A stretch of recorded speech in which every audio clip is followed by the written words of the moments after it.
প্রচণ্ড পরিমাণে আবহাওয়া গরম, যার কারণে বাসা থেকে নদীর উদ্দেশ্যে মানে নদীতে গোসল করব এই উদ্দেশ্যে বাসা থেকে বের হওয়া।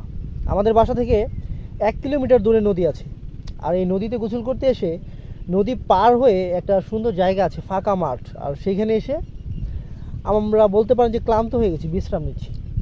আর ঠিক এর উপরে আবার একটা জাম গাছ, জানি না এটা কি ফল, খুব সুন্দর এই ফলটা। এই গাছটা ঠিক নিচে, গাছগুলো ছোট ছোট, আমি নিচে শুয়ে আছি, এত ঠান্ডা একটা মানে আবহাওয়া, পরিবেশ খুব সুন্দর। এখান থেকে যাওয়ার পথে নদীতে নামবো, গোসল করে তারপর বাসায় যাব। আর এই ভিডিওতে আমি দেখানোর চেষ্টা করব আমাদের এই ছোট্ট নদীর সৌন্দর্য। এইটা ফল কি অবশ্যই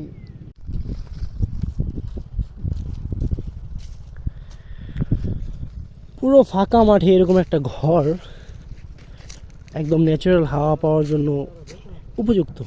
যদি একটু উপরে এই ঘরগুলোতে ওঠা যায় তাহলে পর্যাপ্ত পরিমাণ বাতাস দেখা পাওয়া যায়, বাতাস মেলে।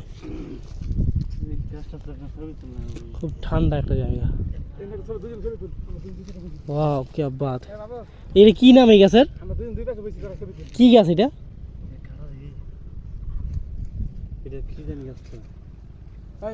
এই গোলাপ জাম নাকি নাকি কি জাম ওটার বলে?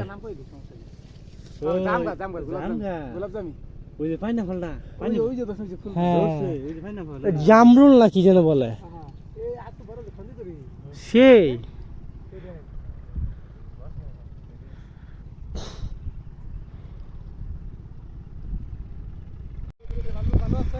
আরে একের পিওর বালু, অনেক সুন্দর না?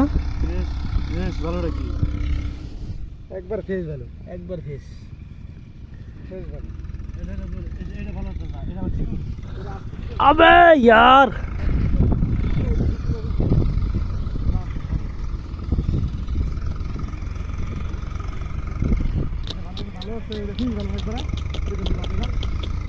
পিওর ভালো একেবারে। বাবুল তোর গার্লফ্রেন্ডে নিয়ে দিস, এটা খুশি হয়ে যাবে। হ্যাঁ আরে যে পরিমাণ মানুষের সংখ্যা বাড়ছে, যে পরিমাণ মাছ মারে, তুই মাছ পাস কই নদী।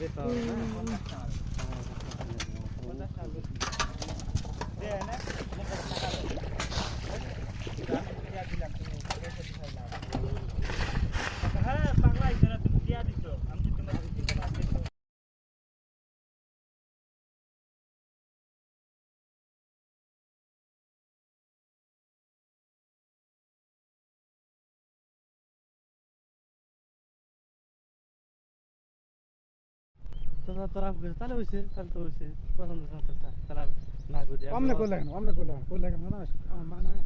কিন্তু মা আমার সাথে শুন, কিন্তু মা আমার সাথে হচ্ছাস, আমি যখন না করি এনে ভাড়া দিছি পুরা বাংলাদেশ যায় ইন্ডিয়ার মধ্যে তো আমার এই ভালো ভালো জায়গা বানাইছে, বুঝে একটা বানাইছে, এই একটা